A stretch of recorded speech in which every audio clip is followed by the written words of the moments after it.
আসসালামু আলাইকুম প্রিয় দর্শক শ্রোতা ভাই বোন বন্ধুগণ, আশা করি সবাই ভালো আছেন। বাংলাদেশের নতুন সম্ভাবনার নাম হচ্ছে মালচিং পদ্ধতিতে চাষাবাদ। দেখতে পাচ্ছেন এখানে মালচিং পদ্ধতিতে চাষাবাদ করা হচ্ছে। এখানে মরিচের গাছে দেখেন অসংখ্য ফলন এসেছে। এটা মালচিং পদ্ধতিতে চাষাবাদের অনেক উপকারিতা রয়েছে, অনেক সুবিধা রয়েছে।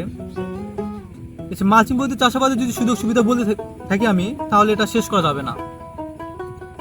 বর্তমানে মালচিং পদ্ধতির উপকারিতার মধ্যেও যে আগাছা জন্মায়, দেখতে পাচ্ছেন যে মালচিং পদ্ধতিতে চাষাবাদ করলে আগাছা অনেক কম হয়, মানে ধরতে গেলে আগাছা হয় না, গাছের গোড়ায় কোনো আগাছা থাকে না।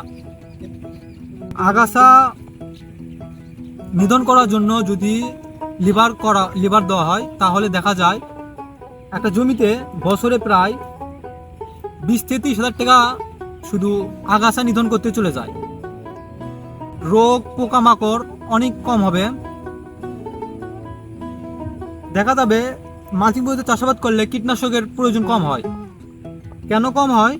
মালচিং পদ্ধতির পেপারে দেখা যাচ্ছে উপরের পৃষ্ঠাটা একটু চিকচিকা, ভেতর থাকে কালো। এই চিকচিকা যখন সূর্য আলো পড়ে, তখন এই আলোটা গাছের পাতার বিপরীতে আকর্ষণ করে সেখানে থাকা সকল ধরনের পোকা মাকড়কে নষ্ট করে। মশাটা খুব ভালো থাকে, পানি ধারণ ক্ষমতা বৃদ্ধি করে, আর্দ্রতা রক্ষা করে। এখানে সার একবার দিলে যথেষ্ট।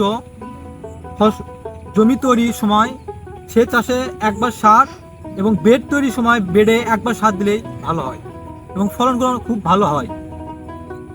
বর্তমানে মালচিং পদ্ধতিতে চাষাবাদ করলে লাভ অনেক অংশে বৃদ্ধি পাবে।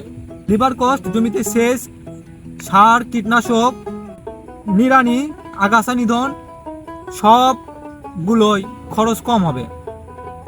এই খরচ কম করার জন্য করে হলেও মালচিং পদ্ধতি ব্যবহার করা উচিত।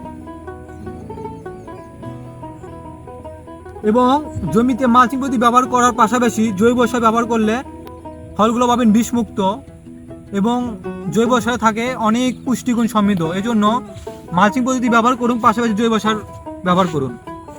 ধন্যবাদ।